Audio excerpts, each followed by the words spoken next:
Well, I didn't realize how exhausting it was to look for a place to live because I've lived in the same place for over a decade.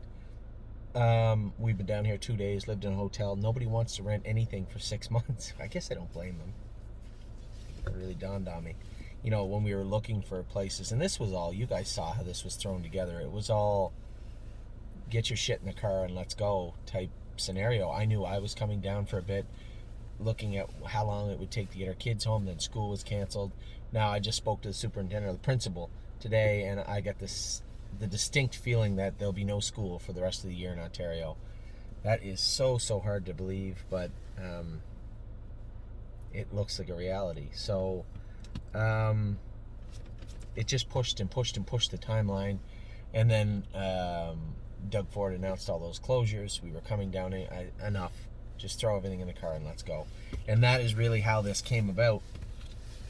So we're here, a little stir crazy the last 2 days, but we got the kids to a park, which is helpful. helpful. Trying to get our feet underneath us, get everything moving in the right direction. I believe we found a place, so we're going to go look at a place tomorrow. Now, the reason of this video is over the last week, I've sold Captain's Made. And then on the weekend, I did find a Starbucks. On the weekend, I had told everybody that Don't Believe Me, Just Watch was up for that somebody had offered good money for them, which I thought would be a slam dunk. Now, put yourself in my shoes.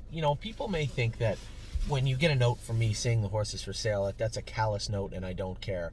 Every time a horse is up for sale privately, somebody offers us money, my immediate reaction is, what's the group going to think? Because in every group, there's the people that just want to have the horse, right? They just want to race the horse.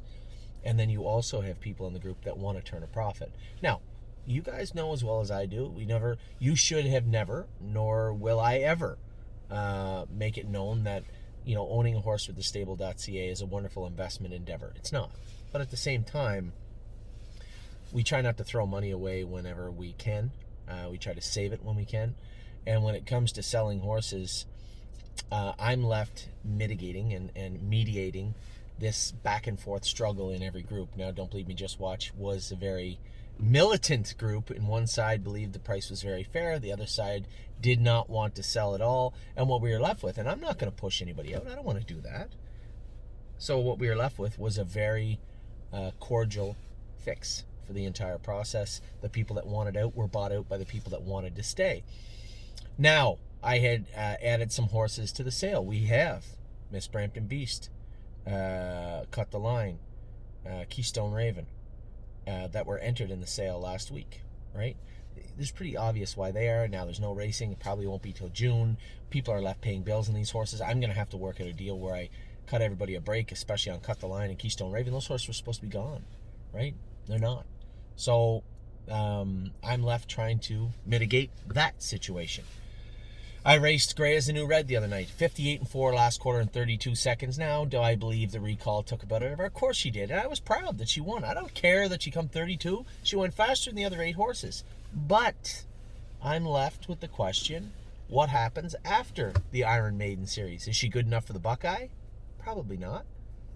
Where do we race her after that?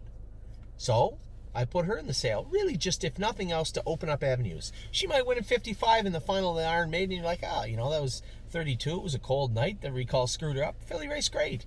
But if we don't have those avenues to maneuver in, I'm not doing my job well, right? It really handcuffs our clients. What if she goes out and finishes 7th in the final of the Iron Maiden? Looks terrible. Now there's nowhere to race her. Now you're left with trying to explain to people what you're going to do. For the people out there, I know there's lots of you that just like the horse. She's a pretty gray horse and we want to keep her forever. But what you don't realize is you have partners, right? You have partners in that horse. And I have to do what's right for everybody. And to think that we're just going to keep Grey as a New Red forever and breed her would be unfair to everybody in the group. And that's really what it boils down to, right? If you want to know what, having a pretty horse at 2 and 3 that did pretty good and then keeping it too long to the point where she just costs money every single month to the point where it almost sickens some people, look no further than myself and my partners on Miss Brampton Beast. Not a bad horse. Last 10 starts, she's made $285 in 2 countries. nonetheless. That spans 9 months. 9 months because of the lockdowns and the shutdowns and the this and the that. 9 months of bills on this filly. So I know a lot of people say, well, it doesn't matter. And that's great. If you own 1% of a horse and your bill every month's $20 or $30, you don't care.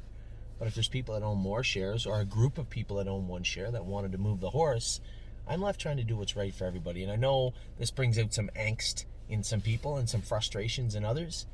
But for the love of God, try to put yourself in my shoes. I'm trying to navigate difficult waters with some of these horses. And then we have somebody that offers us a fair amount of money, like they did for a Captain's Maid. I'm happy to absorb all the anger or listen to all the arguments of why the horses shouldn't be sold. But at the end of the day, I think if everybody just took a walk in everybody else's shoes, things would be a lot better. Now, I'm very proud and happy of the way we maneuvered around the issue with Don't Believe Me, Just Watch. But at the same time, I need everybody to understand I'm not racing the horses over their head. If Don't Believe Me, Just Watch comes back when the lockdown's over and can't do in the numbers of 470 any longer, then he will have to win a condition claim. And if that means people are upset, then people are upset. But we're not going to race horses over their head, not in this stable. Not with me.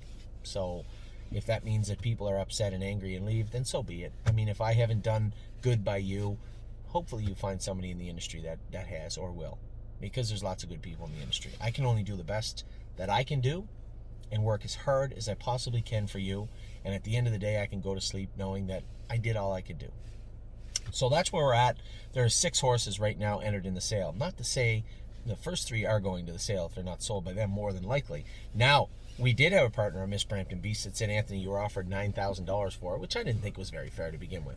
She said, if people want out, I'll buy them out. Another wonderful offer from one of our greater clients. So, again, there's a way to maneuver around that, but I would assume Cut the Line, Keystone Raven are heading to the sale. I put Welland down the sale. Somebody said, well, Jesus, she just bled. Give her a break. You have to understand. If I don't enter in the sale a month from now or 3 weeks from now, and 3 weeks from now we wish we did, we don't have that option. I'd rather pay the $150 and enter her and then say, hey, we're not taking that filly. She's perfectly fine. Her or the gray filly.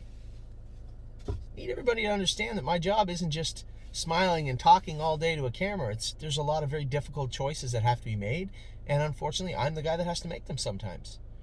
So I want people to understand that when you're sitting at home, you read an email, maybe I didn't articulate myself well enough, or maybe I didn't write the email as well and polished as I should. And rather than just getting angry, take a step back, and if you really want to hear it from the source, you all have my phone number. Pick the phone up and call me, and I'll plead the case to you quite easily. The same one that I have to bounce around in my head before I write those emails. So I hope everybody understands that. I'm not going to be able to keep everybody happy, but at the end of the day, as I said, as long as I continue to attempt to do what's right for everybody, you included, and the horses, and the stable, and that's that. So that's where we're at for the sales. I wanted to clarify the position that we're in, and the position that I've taken on a number of our horses, particularly 6 of them, that have been entered in the sale. And we'll go from there. So that's where we're at right now with those horses. Right now, today, right? Keep in mind, I have my personal life that I'm trying to get squared away here in Ohio. Need an apartment or a place to live. Have to get my feet underneath me. Then we have to get a nanny or a babysitter for the children, somebody that can help teach them online learning through their schools. I had to negotiate that with the school board also. So that's my personal life. We go to my business life, and we're trying to do the very best we can for everybody, no matter the situation or the horse. I am working my butt off every day to maneuver some very tricky and difficult waters. I think you understand that. I hope you appreciate that. And I will continue to work on your behalf to make sure that we have the best 2021 that we can possibly have. A lot of changes happened over the last week and a lot more to come. I'll be talking about them in just a minute. Thank you.